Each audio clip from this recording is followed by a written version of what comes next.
Assalamualaikum. My name is Sarish Atweek and I am lecturer in Government Karachi College for Women Chan Bibi Road and my subject is physics. आज मैं जिस topic पे आपसे बात करना चाहती हूँ वो रिलेट करता है क्लास सेकेंड ईयर के साथ और मेरा जो चैप्टर है वो है चैप्टर नंबर 2 इलेक्ट्रोस्टैटिक्स। इलेक्ट्रोस्टैटिक्स जैसे कि हमें नाम से ही पता है कि ये दो चीज़ों का कॉम्बिनेशन है, इलेक्ट्रॉन्स का और स्टैटिक कंडीशन का। इलेक्ट्रॉन्स अगर स्टैटिक कंडीशन में हों तो उनको हमें स्टेडी करना है। जैसा कि हम जानते हैं कि हमारी कोई भी जो चीज़ है वो एटम से मिलकर बनती है, तो सेंटर में उसके हमारे पास न्यूक्लियस होता है जिसमें प्रोटॉन्स और न्यूट्रॉन्स होते हैं और उसके आउटर मोस्ट शेल के अंदर इलेक्ट्रॉन्स रिवॉल्व कर रहे होते हैं। इलेक्ट्रॉन के आने या जाने से हमारी बॉडी खुद को चार्ज कर लेती है। चार्ज भी दो किस्म के होते हैं, पॉजिटिव होता है, नेगेटिव होता है। अगर किसी जगह पे एक चार्ज मौजूद है तो वो अपने इर्द गिर्द एक ख़ास किस्म की फोर्स एक्सर्ट करेगा, एक ख़ास किस्म की फील्ड क्रिएट कर देगा जो कि दूसरा आने वाला लाजमी महसूस करेगा। और अगर किसी जगह पे एक से ज़्यादा चार्जेस मौजूद हैं और वो एक दूसरे के ऊपर एक ख़ास फोर्स लगा रहे हैं, एक ख़ास किस्म की फील्ड क्रिएट कर रहे हैं, तो यकीनन उसको समझने के लिए हमें किसी किस्म के लॉ की ज़रूरत पड़ेगी। तो इस चैप्टर के अंदर जो हमारे पास सबसे पहला लॉ आता है वो कहलाता है कूलम्ब्स लॉ। कूलम्ब्स लॉ के इंट्रोडक्शन की जब बात की जाए तो 1784 के अंदर एक फ्रेंच फिजिसिस्ट थे चार्ल्स ऑगस्टिन डी कूलम, जिन्होंने मेजरमेंट किया था इलेक्ट्रिक फोर्सेस को बिटवीन स्मॉल चार्जेस स्फीयर। और इस पर्पज़ के लिए जो उन्होंने एक्सपेरिमेंटल सेटअप यूज़ किया था वो था टोरिजन बैलेंस।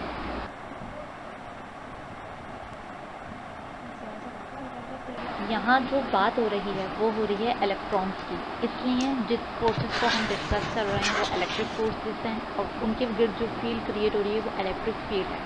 सबसे पहले हमें ये पता होना चाहिए कि चार्ल्स ऑगस्टाइन डी कूलम ने जो अपना लॉ पेश किया था उसमें हमारे पास ये है कि आपके पास दो चार्जेस मौजूद हों।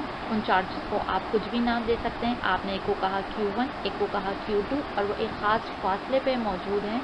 उस फासले को हम शो करते हैं स्मॉल r से। जब हमसे कहा जाए कि हम इसको स्टेटमेंटली अपनी बात पे कहें तो हम कहते हैं कि फोर्सेस जो हैं वो डायरेक्टली प्रोपोर्शनल होती हैं इनके प्रोडक्ट ऑफ मैग्नीट्यूड से और इनवर्सली प्रोपोर्शनल होती हैं square of the distance between them से।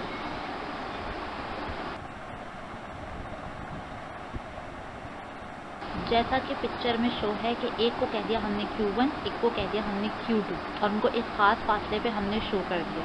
अब ये जो सामने लिखा हुआ है ये हमारी मैथमेटिकल रिप्रेजेंटेशन कहलाती है। जैसा कि हम जानते हैं कि फ़िज़िक्स को हम जब एक्सप्लेन कर रहे होते हैं तो हम ज़्यादातर मैथमेटिक्स यूज़ करते हैं। अब जब हमने अपनी स्टेटमेंट को वर्डिंग के अंदर लिखा तो हमने लिखा कि फोर्सेस जो हैं वो डायरेक्टली प्रोपोर्शनल हैं Q1 और Q2 से। Q1 और Q2 आपस में मल्टीप्लाई हो रहे हैं तो इसका मतलब ये एक प्रोडक्ट है।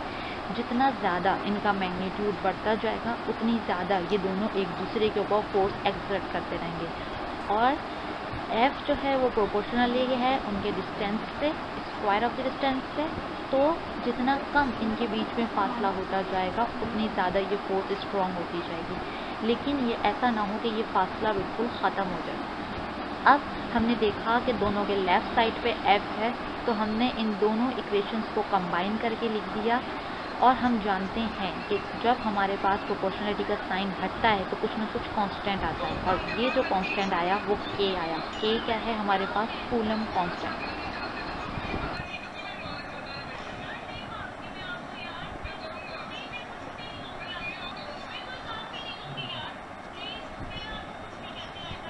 K को आप कूलम कांस्टेंट कहो, कांस्टेंट ऑफ प्रोपोर्शनलिटी कहो, ये डिपेंड किस पे करता है? नेचर ऑफ द मीडियम पे कि दो चार्जेस किस मीडियम के अंदर लाई कर रहे हैं।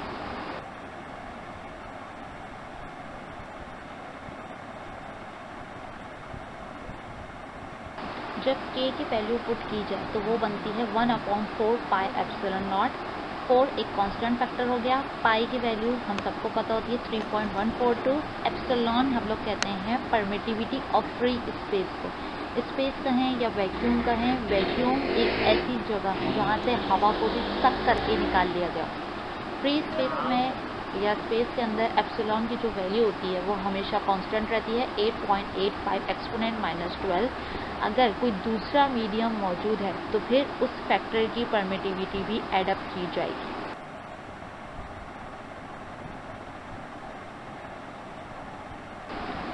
इस टॉपिक में हम पेपर के पॉइंट ऑफ व्यू के हिसाब से जो चीज़ हमारे लिए अहम है वो है इसके न्यूमेरिकल फॉर्मूला। इसके अंदर यही यूज़ होगा जो हमने स्टेटमेंट के अंदर बता दिया है।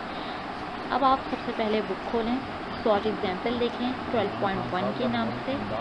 फिर आपको पता चलेगा कि हमारे पास पेपर में भी क्वेश्चन काफ़ी हद तक इसी तरीके से आते हैं। जैसा कि इसमें बताया गया है कि दो चार्जेस हैं जिनका हमें मैग्नीट्यूड पता है, एक बी है एक सी है, उनके बीच में आके ए बैठ गया। तो सबसे पहले जैसे कि हमने देखा कि हमारे पास डायग्राम शो की गई है, हमें ये देखना चाहिए कि इसमें एक एक्सिस की बात हो रही है। अब चूंकि ए बीच में आके बैठा है उसका मैग्नीट्यूड भी बताया गया है, उससे ये भी बताया गया है कि ए का बी से कितना फासला है, ए का सी से कितना फासला है। लेकिन जो ए बीच में आके बैठा है तो वो फोर्स दो किस्म की महसूस करेगा, जो बी भी उसके ऊपर लगा रहा है, जो सी भी उसके ऊपर लगा रहा है। हमें मैग्नीट्यूड के साथ चार्जेस भी बताए जाते हैं, पॉजिटिव भी नेगेटिव भी। अगर पॉजिटिव चार्ज की बात होती है तो फोर्स ऑफ फील्ड जो होती है, यानी फील्ड की जो डायरेक्शन होगी उसमें बाहर की तरफ लग रही होती है और नेगेटिव में अंदर की तरफ लग रही होती है। तो इन दी एंड हमें सेट करना पड़ेगा कि ए जो महसूस कर रहा है वो उन दोनों का सम अप होगा या उन दोनों का डिफरेंस होगा। सबसे पहले आपने कूलम्स लॉ का फॉर्मूला लगाया कि वो फोर्स जो बी ए के ऊपर लगा रहा है, आप उसको F1 भी नाम दे सकते हो, आप उसको कुछ और भी दे सकते हो। आपने K की वैल्यू पुट करी, आपने Q1 पुट करा, Q2 पुट करा और डिस्टेंस इनके बीच का पुट किया, आपके पास एक फोर्स आ गया।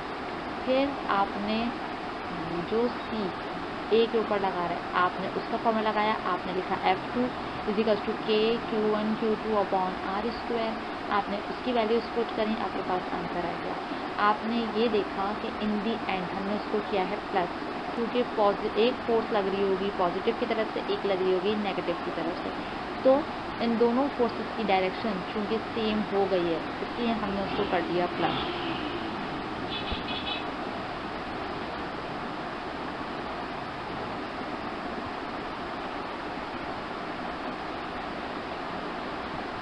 दूसरी एग्जाम्पल जो हमें दी गई है वो दी गई है 12.2 के नाम से। उसमें हमें कहा गया है कि आपके पास एक इक्विलेटरल ट्राइंगल है। इक्विलेटरल हम एक ऐसे ट्राइंगल को कहते हैं जिसकी तीनों साइड सेम हो। डिस्टेंस उन्होंने हमें बता दिया है 10 सेंटीमीटर। अब हम जानते हैं कि SI यूनिट के अंदर हम सेंटीमीटर यूज़ नहीं करते, तो इसको हम लाजमी कन्वर्ट करेंगे। 10 को जब हम डिवाइड करेंगे 100 से तो वो सेंटीमीटर से मीटर के अंदर चला जाएगा। दो चार्ज उन्होंने कहा कि ट्राइंगल के दो साइड पे A और B बैठा हुआ, जिसकी वैल्यू बताई हुई है +10 माइक्रोकूलम और +8 माइक्रोकूलम। माइक्रो का जो इसमें सिंबल बना हुआ है म्यू टाइप का, इसकी वैल्यू होती है एक्सपोनेंट -6। अब तीसरे कॉर्नर पे आके जो C बैठा है जिसका मैग्नीट्यूड है 15 माइक्रोकूलम, अब वो क्या महसूस करेगा कि A उसके ऊपर जो फोर्स लगा रहा है वो भी उसको फील होगी, B जो उसके ऊपर फोर्स लगा रहा है वो भी उसको फील होगी। B C के ऊपर जो फोर्स लगाएगा उसकी डायरेक्शन बिल्कुल सीधे हाथ की तरफ होगी, तो वो फोर्स ऑफ डायरेक्शन हमने स्ट्रेट बता दी। A जो C पे फोर्स लगाएगा वो भी हमने बाहर निकल के बना दी। लेकिन अब हमने ये देखा कि A C के ऊपर जो फोर्स लगा रहा है वो दो एक्सिस के बीच में शो हो रही है। तो हम जानते हैं कि हम फोर्सेस को रिजॉल्व कर सकते हैं। हमने इमेजनरी या आर्बिट्री एक्स एक्सिस बनाया, वाई एक्सिस बनाया, इसके बीच का हमने एंगल मेजरमेंट करा जो कि हमें 60 डिग्री पता चला। अब हम जो फोर्स निकालेंगे जो A C के ऊपर निकाल रहा है तो उसके दो कंपोनेंट निकालने पड़ेंगे, एक F1x एक F1y। तो सबसे पहले हमने F1 निकाला जिसमें हमने K की वैल्यू पुट करी, Q1 की वैल्यू पुट करी, Q2 की वैल्यू पुट करी, उनके बीच का डिस्टेंस पुट करा, हमारा एक आंसर आ गया। फिर हमें पता है कि रिजॉल्व के अंदर हम एक फॉर्मूला पढ़ते हैं कि F1x बराबर होता है F1 cos θ1 के। F1 में हमने पीछे वाली वैल्यू पुट करी, थीटा के अंदर हमने एंगल पुट करा और हमारा आंसर आया। ऐसे ही हमने F1y रखा, F1 sin θ1 रखा, F1 की वैल्यू वही रखी हमने 135, साइन रखा, एंगल की जगह हमने 60 रखा, सॉल्यूशन करा, हमारा आंसर आ गया। अब हमने क्या करा कि सी के ऊपर जो फोर्स लगा रहा है उसके ऊपर भी हमने फॉर्मूला लगाया F इक्वल टू के Q1 Q3 upon R square. के की वैल्यू पुट करी, Q1 की वैल्यू पुट करी, Q3 की वैल्यू पुट करी, आंसर आ गया। अब हमने ये देखा कि हमारे पास F1 और F1 cos थीटा ये सेम डायरेक्शन के अंदर है। पहले हमने इनको सम अप करा, उसके बाद हमने मैग्नीट्यूड का फॉर्मूला लगा दिया, जो कि हम जब यूज़ करते हैं जब हमारे पास दो एक्सिस आ रहे हैं, तो हमारे पास पता चल जाएगा कि थर्ड कॉर्नर पे आने वाला क्या महसूस कर रहा है। थर्ड हमारी सॉल्व एग्जाम्पल जो है वो फिर भी बहुत ज़्यादा आसान है कि आपको कहा गया है कि आपको इलेक्ट्रॉन और प्रोटॉन के बीच का डिस्टेंस बता दिया गया है 5.3 एक्सपोनेंट माइनस 11। आपको कंपेयर करना है इलेक्ट्रिक और ग्रेविटेशनल फोर्सेस को।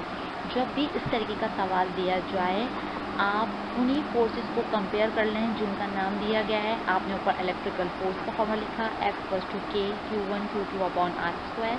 नीचे आपने ग्रेविटेशनल फोर्स का फॉर्मूला लिखा जो आप ऑलरेडी क्वेश्चन में बहुत पढ़ते रहे हैं, F equal to G M1 M2 अपॉन आर स्क्वायर।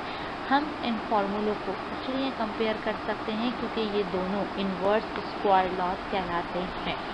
उसके बाद क्या होगा कि आर स्क्वायर से आर स्क्वायर कट हो जाएगा और इसके अलावा जिस वैल्यूज़ आपको बताई गई है आप फॉर्मूले में उन वैल्यूज़ को पुट करते रहें। पाई की जगह 3.142, एप्सिलॉन की जगह 8.85 एक्सपोनेंशियल, चार्ज की जगह 1.6 exponent minus 19, mass of electron आप पुट करेंगे 9.1 exponent minus 31, mass of proton put होगा 1.67 एक्सपोनेंट माइनस 21। जब आप इसको पूरा सॉल्व करेंगे तो आपको पता चल जाएगा कि इलेक्ट्रिकल फोर्स कितने टाइम्स ग्रेटर देन है ग्रेविटेशनल फोर्स से।